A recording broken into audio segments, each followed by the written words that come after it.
Bueno, me voy a referir yo básicamente a América del Sur, que es una decena de países. Ahora, una buena parte de la historia de la América Latina ha girado alrededor de la disputa por los recursos naturales. Desde los albores del siglo XVI, el control de las tierras y los minerales fueron el leitmotiv de la conquista. Y claro está, el control de la población que podría ser las productivas. Si no había población local suficiente, pues había que importarlas y ese fue el origen de la esclavitud. Sin embargo, esta apropiación de los recursos nunca ha sido pacífica, pues ha encontrado siempre la resistencia de quienes originalmente las poseían o los utilizaban. En este sentido, lo que ocurre hoy día, la disputa por los recursos naturales, tiene un origen secular. La estructura básica de la tenencia de la tierra que existe hoy y de otros recursos de América Latina tiene pues un origen colonial, sin ignorar de que en la mayor parte de los países existe una mediana agricultura más o menos grande, más o menos vigorosa, todavía puede caracterizarse como una estructura bimodal, un número relativamente reducido de propietarios posee la mayor parte de las tierras y accede a la mayor cantidad de agua, y al otro extremo, una inmensa mayoría de la población, agricultores familiares y comunidades, poseen la menor cantidad de tierras o las menos productivas y tienen menor acceso al agua. La orientación de las inversiones y de los servicios públicos han seguido y reforzado esa estructura, sirviendo a las minorías y marginando a las mayorías. Y luego están las reformas agrarias que a lo largo del siglo XX, comenzando por México en las primeras décadas, continuando por la experiencia frustrada de Guatemala, la Revolución Boliviana, ambas a mediados de siglo, la reforma agraria cubana, y a partir de la década del 60 y de los años 70, las reformas agrarias en varios países sudamericanos, las más radicales fueron las de Chile y de Perú, pues en su momento eliminaron los latifundios, y está también la reforma agraria nicaragüense, pero viendo la región en su conjunto y en el largo plazo, los resultados de estas reformas no parecen ser impresionantes.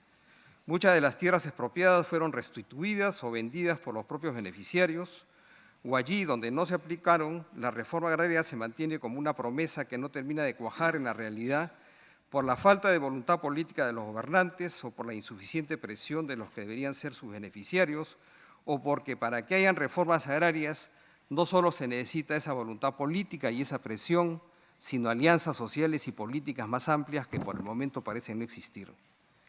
A comienzos del 60, el SIDA, una agencia de la OEA, hizo un estudio de 6 países sudamericanos y uno centroamericano que dejó clara constancia con la información más confiable del momento del inmenso grado de concentración de la propiedad en todos ellos.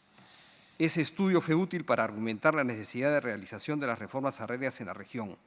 Hoy día, luego de todo este pasaje de reformas, un estudio de la FAO realizado en 17 países de la región latinoamericana da resultados similares. ¿Significa esto que las cosas no han cambiado y que las reformas agrarias no cumplieron con sus objetivos? La paradoja es que mucho ha cambiado, pero también mucho ha permanecido. Allí donde ocurrieron, las reformas agrarias fueron de inmensa importancia para liberar a centenares de miles de campesinos de cadenas semiserviles y permitir su acceso pleno a la condición ciudadana.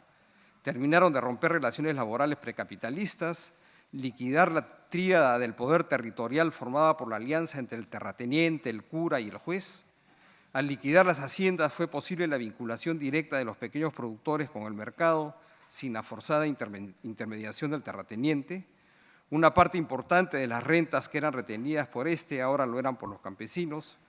Pero en general las reformas agrarias no fueron irreversibles en lo que concierne a uno de sus principales objetivos, terminar de una vez por todas con la polarización de la estructura de propiedad en la que pocos tienen mucho y muchos tienen poco.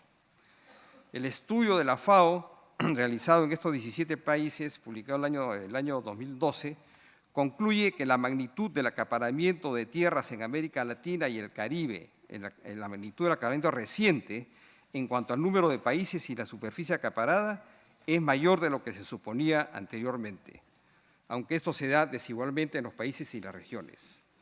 Hoy es más obvio que antes que la concentración de tierras es también una concentración de capitales. Los neolatifundios hoy suelen ser intensivos en capital, aplican formas de gestión y tecnologías caras y sofisticadas, Sus procesos se parecen cada vez más a procesos industriales, la regulación cibernética de sus procesos se va generalizando. Todo ello conduce a una mayor necesidad de mano de obra calificada, cuya demanda se ha incrementado notablemente y muchas veces tiene que venir de localidades distantes.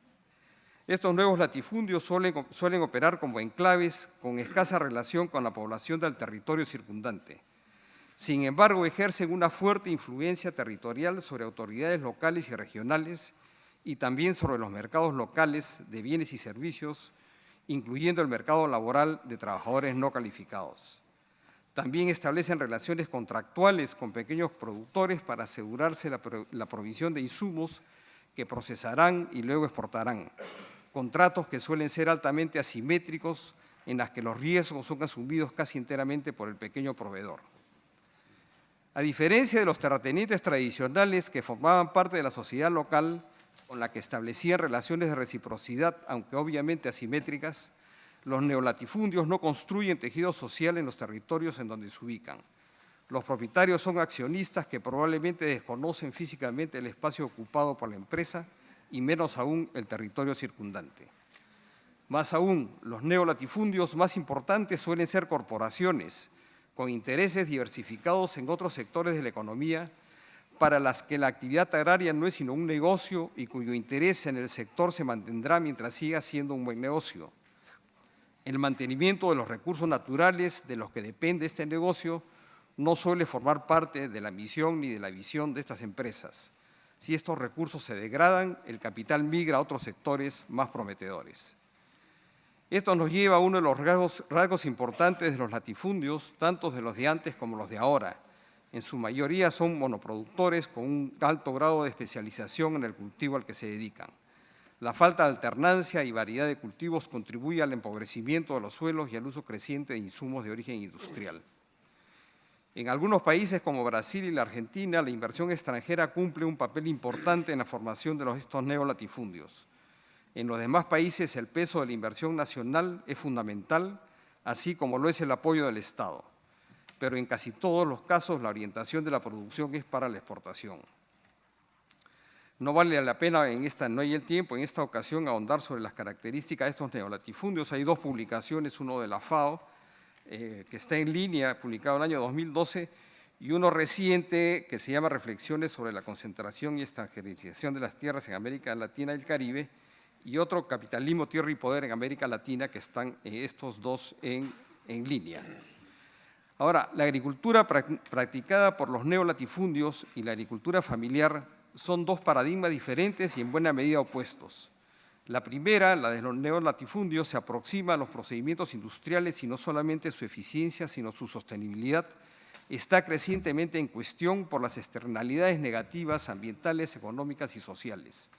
Por el contrario, la agricultura familiar está siendo revalorada precisamente por ser más amigable con la naturaleza, por mantener y desarrollar la biodiversidad esencial para la adaptación al cambio climático, por ser el sostén de la seguridad alimentaria. Se estima que en América Latina el 80% de la alimentación proviene de la agricultura familiar, pero también por una serie de razones culturales y sociales y porque puede ser más eficaz en la lucha contra la pobreza. Sin embargo, esta agricultura familiar requiere de apoyos para que desplieguen eficazmente con estas potencialidades. ¿Son estas razones suficientes para reorientar las políticas de los gobiernos que con escasas excepciones han optado por apoyar el paradigma neolatifundista? El estudio de la FAO constata que en la mayor parte de los países no hay un sentimiento contra este proceso de concentración de la tierra. El movimiento campesino no ha logrado hasta el momento ejercer una presión suficiente para lograr esta reorientación y probablemente no lo logre hasta que no tenga éxito en persuadir a la ciudadanía amplia de que el problema no es solamente un asunto sectorial agrario, sino que el paradigma neolatifundista pone en riesgo la sostenibilidad de los recursos, de los suelos, del agua, de la biodiversidad, de la alimentación, es decir, de la vida misma. Y esto compete a todos, a toda la sociedad. Gracias.